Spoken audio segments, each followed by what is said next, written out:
দুটি গানের জন্মকথা। জনগণ মন অধিনায়ক জয় হে,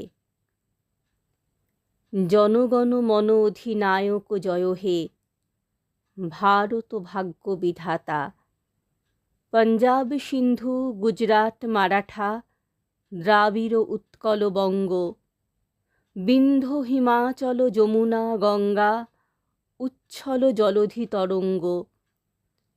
তব শুভ নামে জাগে, তব শুভ আশিস মাগে, গাহে তব জয় গাথা। জনগণ মঙ্গলদায়ক জয় হে, ভারত ভাগ্য বিধাতা। জয় হে, জয় হে, জয় হে, জয় জয় জয় জয় হে। প্রথম গাওয়া হয় ২৮শে ডিসেম্বর ১৯১১ কলকাতায়। গানটির পাণ্ডুলিপি পাওয়া যায়নি। কবে ও কোথায় রচিত তাও জানা যায় না। ভারতের জাতীয় কংগ্রেসের ২৬তম বার্ষিক অধিবেশন ২৬ থেকে ২৮শে ডিসেম্বর ১৯১১ তারিখে কলকাতায় অনুষ্ঠিত হয়েছিল। সেখানে এই গানটি প্রথম জনসমক্ষে গাওয়া হয় সমবেত কণ্ঠে ২৭শে ডিসেম্বর। গানের রিহার্সাল হয়েছিল ডক্টর নীলরতন সরকারের হ্যারিসন রোডের বাড়িতে। নেতৃত্ব দিয়েছিলেন দীনেন্দ্রনাথ ঠাকুর। পরের দিন দ্য বেঙ্গলি পত্রিকা গানটির ইংরেজি অনুবাদ সহ সংবাদটি পরিবেশন করে। তত্ত্ববোধিনী পত্রিকায় মাঘ ১৩১৮ প্রথম প্রকাশিত গানটির পরিচয় দেওয়া হয় ব্রহ্মসঙ্গীত বলে, এবং এবছরের মাঘোৎসবেও গানটি ব্রহ্মসঙ্গীত বলে গীত হয়। গানটিকে ভারতের জাতীয় সঙ্গীত হিসেবে গ্রহণের প্রস্তাব উত্থাপিত হলে রবীন্দ্রনাথের বিরোধীগণ প্রচার করেন গানটি সম্রাট পঞ্চম জর্জের ভারতে আগমনকে উপলক্ষ করে রচিত। বিশ্বভারতীর প্রাক্তন ছাত্র পুলিন বিহারী সেন গানটি রচনার উপলক্ষ জানতে চেয়ে রবীন্দ্রনাথকে চিঠি লিখলে তিনি তাঁকে লিখেছিলেন ২০শে নভেম্বর ১৯৩৭। সে বৎসর ভারত সম্রাটের আগমনের আয়োজন চলছিল। রাজ সরকারের প্রতিষ্ঠাবান আমার কোনো বন্ধু সম্রাটের জয়গান রচনার জন্য আমাকে বিশেষ করে অনুরোধ জানিয়েছিলেন।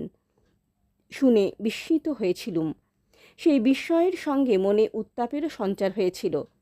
তারই প্রবল প্রতিক্রিয়ার ধাক্কায় আমি জনগণ মন অধিনায়ক গানে সেই ভারত ভাগ্য বিধাতার জয় ঘোষণা করেছি।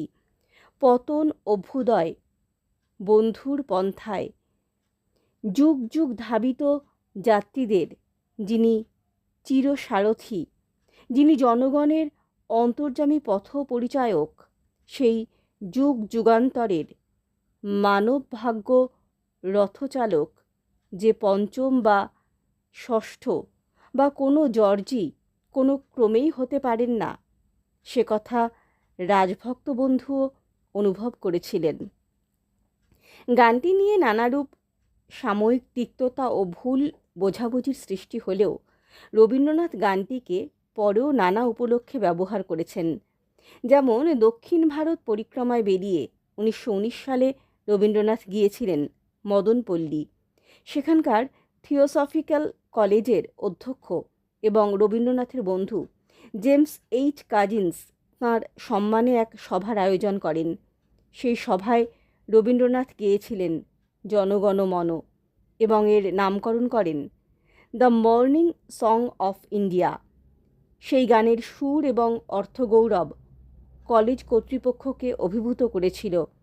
সেই গানটি প্রতিষ্ঠানে প্রতিদিনের অ্যাসেম্বলি সং বা বৈতালিক রূপে চলিত হয়ে যায়। এর ১১ বছর পরে ১৯৩০ সেপ্টেম্বরে রবীন্দ্রনাথ জেনিভা থেকে গেলেন সোভিয়েত রাশিয়া। মস্কোয় পায়োনিয়ার্স কমিউনে অনাথ বালক বালিকারা তাঁকে অভ্যর্থনা জানালো। সেখানে প্রশ্নোত্তর পর্বের পর তাঁরা কবিকে গান গাইতে অনুরোধ করতে তিনি তাদের গেয়ে শুনিয়েছিলেন জনগণ মন। আমার সোনার বাংলা, আমি তোমায় ভালোবাসি। আমার সোনার বাংলা, আমি তোমায় ভালোবাসি। চিরদিন তোমার আকাশ, তোমার বাতাস, আমার প্রাণে বাজায় বাঁশি। ওমা, ফাগুনে তোর আমের বনে ঘ্রাণে পাগল করে, মরি হায় হায় রে।